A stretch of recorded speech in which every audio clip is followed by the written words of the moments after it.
ایلام سون بیا بنیش باشدم و خواهم حرف بزنه شیطم نکن جان ننه دارم غم دقم کنه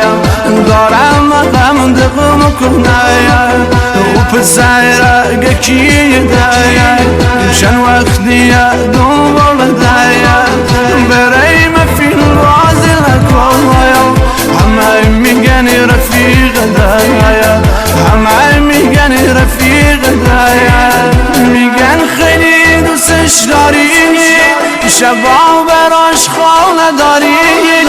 میگن خیلی عاشق ده از سودا شو دنبال ده خدا ده شو عرفی بزن انشان خونه ده پای خود ده میلام سو چیزی بگو صبرم دیگه سرام ده برای بچه